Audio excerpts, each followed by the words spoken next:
Mag-asawa, nag-share ng biyaya sa mga kapitbahay at ang kanilang ipinamigay, libreng gulay. May kilala ba kayong kapitbahay na bitter kapag may nakikitang umaasenso? Aba, no raw ang ganyang attitude dito sa Oriental Mindoro. Dahil mapait man ang pinagdaraanan sa buhay ng ilan sa mga nakatira rito, hindi dapat maging ampalaya. Dahil ang good news ng kanilang kapitbahay, libreng gulay. Ano pa nga ba? Walang iba kundi ampalaya. Oh my gulay! Sino kaya ang may pakana nito? Ito po ang aming munting farm na namana po namin sa aming mga magulang. Mainit na tinanggap ng mga netizen ang kanilang pamimigay ng gulay online. Yan, tingnan mo naman, oh. Nag-viral si ate ng patsinay. Dati kami kay Pilasya. 11 taong nagtatrabaho abroad ang mag-asawang sina Rubicon at Apple Villanueva. Pero nang piniling bumalik sa Pilipinas, ang kanilang libangan at pinagkakitaan ang farming o pagtatanim. Asawa ko kasi nag-a-abroad siya. Gusto ko po magkakasama yung aming pamilya kasi yung anak ko nung panganay, nung nag 1-year-old, humahabol na sa kanya nung pag umaalis. Kaya po napag-usapan namin na dito na lang kami sama-sama.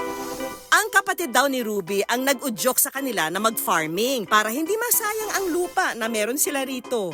Kung iisipin po natin kung sa ibang bansa, madalian po yung kita. Kung baga, malaki talaga siya. Pero pag dito naman po sa farming, hindi po siya ganun kalaki, pero yung saya, sama-sama po yung aming pamilya, natututukan po namin yung mga anak namin, naaalagaan namin, kaya parang mas pipiliin po namin yung pagpa-farming po namin ngayon.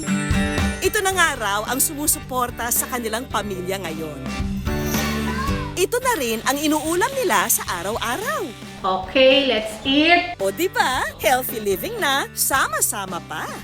Dahil sa negosyong ito, nakapagpundar sila para sa inaasam na dream house at nakabili rin ng tricycle at multicab.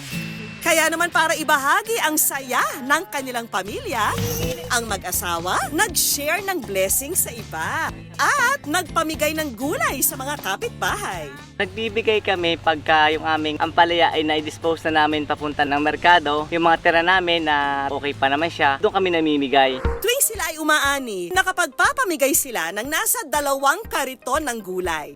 Marami raw ang natuwa sa kanilang mga pamigay na gulay. Kaya ang mag-asawa, mas lalong na-inspire na palawakin ang pagtatanim para mas marami ang aanihin at ipamimigay sa nangangailangan. Ito na po yung mga na-harvest namin. Naka-harvest na po kami ng sitaw, talong, at ngayon po may sili din. Ngayon po nag-harvest naman kami ng ampalaya. Napakasarap sa pakiramdam yung makatulong ka at makapamigay sa simpleng ganun lang. So ito na po ang aming napili na aming ipamamahagi o ipamimigay sa aming mga kapitbahay. Ito po ang palaya, ito naman po ang sitaw.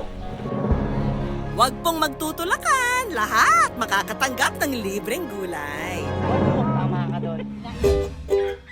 Isa sa mga nakatanggap ng gulay sa kanilang komunidad, ang nakilala naming si Maricel Manuel, isang housewife. Masaya po kami dahil nakakalibre po kami ng gulay na lulutuin namin para pagkain ng aming pamilya nang walang ginastos na pera, na nakatipid na po kami sa aming budget. Minsan po may time na wala kaming pambili, sa kanila na lang po kami lumalapit para makalibre. Si Maricel, ibinabahagi rin sa iba ang mga natanggap na libreng gulay.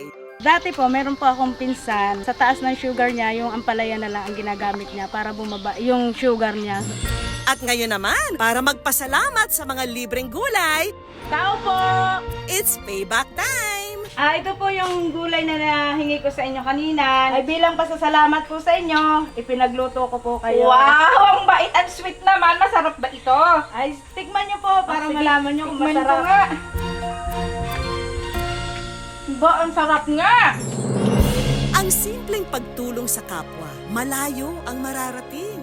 Kaya naman pangako ng mag-asawa, patuloy na magbibigay ng matamis na ngiti sa iba sa tulong ng libreng ampalaya.